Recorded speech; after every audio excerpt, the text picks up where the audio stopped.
Welcome to Gurukul Mentors. Gurukul Mentors में आपका स्वागत है। हम लोग कोऑर्डिनेट की बात कर रहे हैं और कोऑर्डिनेट में बात कर रहे हैं किसकी? Area of triangle. Question based on area of triangle. Area of triangle से कितने टाइप के क्वेश्चन पूछे जा सकते हैं? अभी तक हमने 2 ट्रायंगल के क्वेश्चन पढ़े हैं एरिया ऑफ ट्रायंगल से रिलेटेड। पहला, डायरेक्ट वो तीनों वर्टेक्स देगा और बोलेगा एरिया ऑफ ट्रायंगल फॉर्म करिए, ठीक है। दूसरे टाइप में हमने बात करी कि वो एक क्वाड्रिलेटरल देगा और बोलेगा एरिया ऑफ क्वाड्रिलेटरल फॉर्म करिए। मैंने एक डायगोनल दिया, वो क्वाड्रिलेटरल 2 ट्रायंगल में डिवाइड हुआ, मैंने उन दोनों ट्रायंगल का एरिया निकाला और दोनों का सम किया और बता दिया एरिया ऑफ क्वाड्रिलेटरल, ठीक है। आप लोग भी कर सकते हैं, आराम से कर सकते हैं। बहुत ज़्यादा ब्रिलियंट हो यार, बहुत ज़्यादा आप लोग ब्रिलियंट हो। आप लोग के दिमाग की कल्पना हम लोग नहीं कर सकते, ठीक है ना। हम लोग सीख लेते हैं कुछ आप लोगों से, कुछ ऐसे स्टूडेंट मिल जाते हैं जो हम लोग को बूस्टअप कर देते हैं, ठीक है ना। वो लोग दिमाग गजब का चलाते हैं, ठीक है ना। इसी को बोलते हैं दिमाग, ठीक है ना।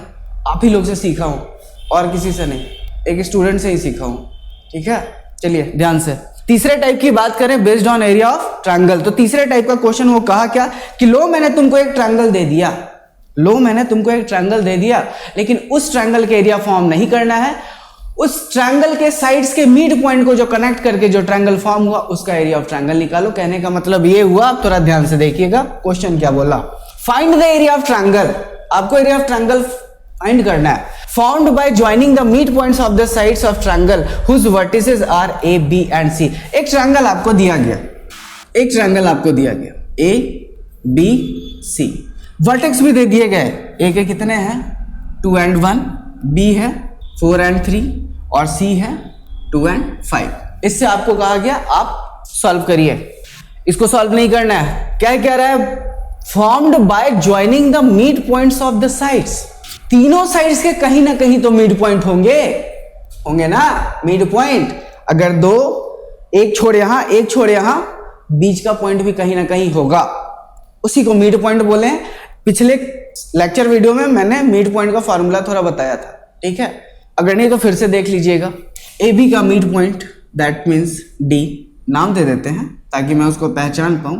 बी सी का mid point E and the mid point of A C is F, ठीक है।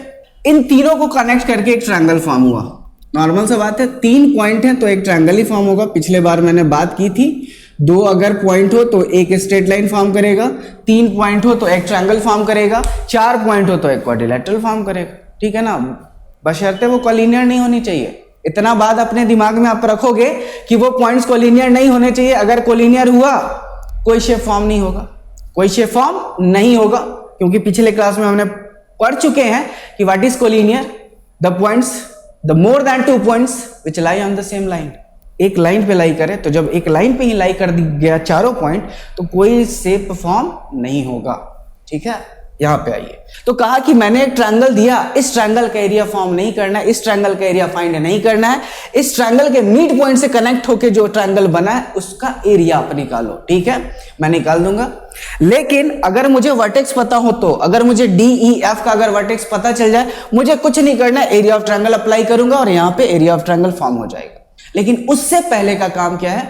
मिड पॉइंट फाइंड करना कि ए और बी के अगर बीच का पॉइंट डी है, if the D is mid point of A and B, then first of all we have to find the coordinate of D, ठीक है ना। हम लोग को सबसे पहले डी का कोऑर्डिनेट फाइंड करना पड़ेगा, ई का कोऑर्डिनेट फाइंड करना पड़ेगा और एफ का कोऑर्डिनेट फाइंड करना पड़ेगा, ठीक है। और मिड पॉइंट फार्मूला आपको पता है, मिड पॉइंट का फार्मूला आपको पता है, x1 plus x2/2 for x। ये किसके लिए है? x के लिए। और y के लिए क्या होता है? y1 plus y2/2। एक सिंपल सा फॉर्मूला, मिड पॉइंट का एक सिंपल सा फॉर्मूला। 2 कोऑर्डिनेट के बीच अगर मिड पॉइंट फाइंड करना है, x1 plus x2/2 and y1 plus y2/2, कुछ करना नहीं है। यानी कि अगर मुझे d का कोऑर्डिनेट फाइंड करना हो, d में वो भी किसका? एबसिसा का, x के वैल्यू का। किसका? x के वैल्यू का। तो यहाँ पे फॉर्मूला जाएगा x1 प्लस x2/2। अगर मुझे d चाहिए तो यहाँ पे x1 अगर हम 2 को मान लें, अगर x2 4 को मान लें, तो 2 plus 4 divided by 2 that means कितना? 3। यानी यहाँ पे जो x का कोऑर्डिनेट है वो कितना है? 3, ठीक है। सेम कंडीशन y का मुझे निकालना है तो y1 प्लस y2 आप किसी को भी मान लो, कोई गलती नहीं होगी। 3 plus 1 equal to 4 divided by 2। यानी अगर मैं d के अगर y का अगर कोऑर्डिनेट फाइंड करूं तो 4, 3 +1 divided by 2 that means 4/2 that means 2 unit. अभी नहीं देते हैं कोऑर्डिनेट में यूनिट, बाद में हम लोग यूज कर लेंगे, ठीक है। यानी डी जो मेरा वैल्यू निकला 3 और 2, ठीक है। अब थोड़ा सा ई के पास आता हूं। अगर मुझे ई का फाइंड करना है तो ई का फाइंड करना है तो एक्स के लिए मुझे जाना पड़ेगा किसके पास, 4 और 2 के पास। सेम यहाँ भी 4 और 2 थे, तो ई जो हुआ वो एक्स का अपना वैल्यू लेगा 4 + 2 डिवाइडेड बाई 2 दैट मीन्स 3। और वाई की अगर बात करूं 3 + 5 डिवाइडेड बाई 2 दैट मीन्स कितना, 4। यानी ई का भी वर्टेक्स मुझे पता, ई का कोऑर्डिनेट मुझे पता चल गया, ठीक है। एफ की बात करूं 2 + 2 = 4 डिवाइडेड बाई 2 = 2, ठीक है। मुझे लिखना पड़ेगा क्या यार, इतने समझदार हो आप लोग भाई, इसमें कोई दिक्कत नहीं है। 2 + 2 डिवाइडेड बाई 2 = 2, यानी यहाँ पे x का वैल्यू 2 है, अब सीसा का वैल्यू 2 है, ऑर्डिनेट निकालूं 1 + 5 = 6 डिवाइडेड बाई 2 = 3, 5 + 1 या 1 + 5 जो भी करना है कर दो, कोई दिक्कत नहीं होगी। यानी कोऑर्डिनेट गया 2 और 3, ठीक है। तो मिड पॉइंट को निकालने का फॉर्मूला आपको पता है, x1 + x2/2 for x and y1 + y2/2 for y, ठीक है। कोई कंफ्यूजन नहीं। मिड पॉइंट दो कोऑर्डिनेट के बीच का पॉइंट मिड पॉइंट कहलाता है। और 2 से डिवाइड इसलिए कर रहे हैं क्योंकि वो हाफ पार्ट में डिवाइड कर रहा है, ठीक है ना। हाफ आधा बोलते हैं ना, आधा, ठीक है। अगर तुम मेरे से आधे हो तो मैं तुमसे डबल हूं, नॉर्मल सा बात है। किसी भी वैल्यू को अगर आधा करना है, डिवाइड किससे करते हैं हम लोग, 2 से, डिवाइड बाय 2 डिवाइडेड बाय 2। अगर किसी चीज को क्या करना है, हाफ करना है, ठीक है। चलिए, मुझे डी का कोऑर्डिनेट पता, ई का कोऑर्डिनेट पता, एफ का कोऑर्डिनेट पता, मुझे इसी का तो ट्रायंगल का एरिया निकालने बोला था। Now area of triangle D E F, ठीक है। Area of triangle D E F find करो। 1/2 x1 y2 - y3 plus x2 y3 - y1 plus x3 y1 - y2, ठीक है।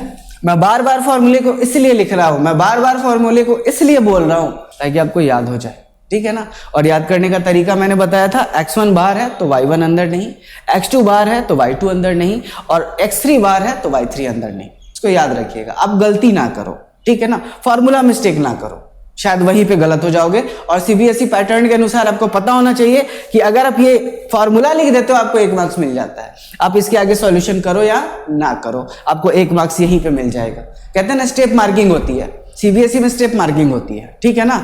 ऐसा नहीं कि फाइनल आंसर पे आपको टोटल मार्क्स मिलता है, नहीं, वो स्टेप बाय स्टेप आपको मार्क्स देता है। आपने सब कुछ अच्छा किया, लास्ट में आपने वैल्यू जो आंसर था बाई चांस आपसे मिस्टेक हो गया, ठीक है ना। आप लोग गलती करते नहीं, आप लोगों से हो जाती है, ठीक है ना। तो अगर मान के चलिए कि आपने फाइनल आंसर गलत कर दिया, बाकी उस ऊपर के सारे प्रोसेस ठीक थे, आपके सारे मार्क्स मिलेंगे, बस वो मार्क्स काटा जाएगा जिसपे जो वो वैल्यू पे दिया गया था, ठीक है ना। तो मान के चलिए अगर 4 मार्क्स का क्वेश्चन है तो आपके 1 मार्क्स डिडक्ट होंगे, आपको 3 मार्क्स मिल जाएंगे, ठीक है। तो याद रखिएगा, आप क्वेश्चन को लेके जाइएगा आपको जहां तक जाना है, ठीक है ना। ऐसा नहीं होता कि फाइनल आंसर पे आपको मार्क्स मिलेगा, नहीं, ठीक है ना।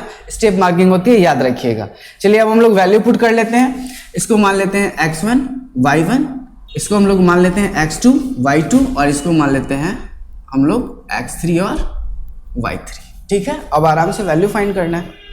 1/2 x1 3 y2 4 y3 3 plus x2 3 y3 3 minus y1 2 plus x3 2 y1 2 minus y2 4। 1/2 3 into 1 plus 3 into 1 plus 2 into -2, ठीक है। 1/2 3 into 1 3 plus 3 into 1 3 2 into 2 -4, that means 1/2 3 3 plus 6 -4 2, यानी एरिया 1 स्क्वायर। कोई प्रॉब्लम नहीं होनी चाहिए। अगर प्रॉब्लम है तो आप लोग कमेंट करेंगे, ठीक है। क्वेश्चन फिर से, एक ट्रायंगल दिया लेकिन उस ट्रायंगल का एरिया फॉर्म करने नहीं बोला, उस ट्रायंगल का एरिया फाइंड करने नहीं बोला, वो बोला कि उसके मिड पॉइंट को कनेक्ट करिए और उससे जो ट्रायंगल फॉर्म हुआ है उसका एरिया फाइंड करके बताइए, ठीक है। आपने ए बी सी का वर्टेक्स दे रखा था, आपने ए बी सी का कोऑर्डिनेट दे रखा था, मैंने ए बी से डिस्टेंस निकाला मिड पॉइंट का, बी सी मैंने मिड पॉइंट के फॉर्मूले से ई का कोऑर्डिनेट फाइंड किया, ए सी मिड पॉइंट एफ ले रहा है, मैंने ए और सी के हेल्प से एफ का कोऑर्डिनेट फाइंड कर लिया। मेरे पास तीनों कोऑर्डिनेट है, ठीक है, और एरिया ऑफ ट्रायंगल मुझे फॉर्म करना है। एरिया ऑफ ट्रायंगल ये रहा फॉर्म, आंसर 1 स्क्वायर यूनिट। इसको आप लिख लीजिए और रिवाइज करिए, जितना हो सके रिवाइज करिए, जितना पॉसिबिलिटी हो रिवाइज करिए, ठीक है ना। आपको रिवाइज नहीं करना, एक बार पलट के देख लिया करिए, आप खुद में कॉन्फिडेंस आपका डेवलप होगा, ठीक है ना। जिस दिन आप में कॉन्फिडेंस डेवलप हो गया, ठीक है, जिस दिन कॉन्फिडेंस डेवलप हो गया, जिस दिन आपने 2 क्वेश्चन खुद से सही बना दिए, उस दिन से शायद आपकी गलती 90% कम हो जाएगी, ठीक है ना। कहते हैं ना कॉन्फिडेंस डेवलप कर लेना, ठीक है ना, एक कॉन्फिडेंस आ जाना, वो लाइए, और जिस दिन ला दिए ना उस दिन से आपका ग्राफ ऐसे बढ़ जाएगा, ठीक है। इसलिए कहता हूं सोच के पढ़िए, रटिएगा नहीं। मैथमेटिक्स रटने की चीज ही नहीं है, कुछ दुनिया में हर एक चीजें हैं, उन सब का कंज्यूम करने का तरीका अलग है, ठीक है ना, लेने का तरीका अलग है, उसको समझने का तरीका अलग है। तो मैथ्स को आप यही समझो, ये कहीं से आया नहीं है। हम लोग क्या सोच सकते हैं जो इस दुनिया में हम लोग उससे ज्यादा नहीं सोच सकते, ठीक है ना। तो ये कहीं ना कहीं से रिलेट होके ही आया है, ठीक है। आप इसको समझने की कोशिश करो जल्दी, और जितनी जल्दी हो सके उतनी जल्दी रिवीजन पे टाइम दिया करो, और जितना ज्यादा हो सके, ठीक है ना। आप लोग की ख्वाब IIT मेडिकल, ठीक है ना, ठीक है। आप लोग कहते हो मैथ्स नहीं होता है, लेकिन मैथ्स हेल्प तो बहुत करता है। आप फिजिक्स पढ़ोगे, आप केमिस्ट्री पढ़ोगे, ठीक है ना, मैथमेटिक्स वहां आएगी, मैथमेटिक्स आपका साथ नहीं छोड़ेगी। आप भले मैथमेटिक्स का साथ छोड़ दो, और जिस दिन तुमने उसका साथ छोड़ दिया वो भी तुम्हारा साथ छोड़ देगी। एक रिलेशन होता है दोनों में। मैथमेटिक्स को एज अ आप ह्यूमन बीइंग समझ लो, ठीक है ना। तो आप नोट कर लीजिए। Thank you.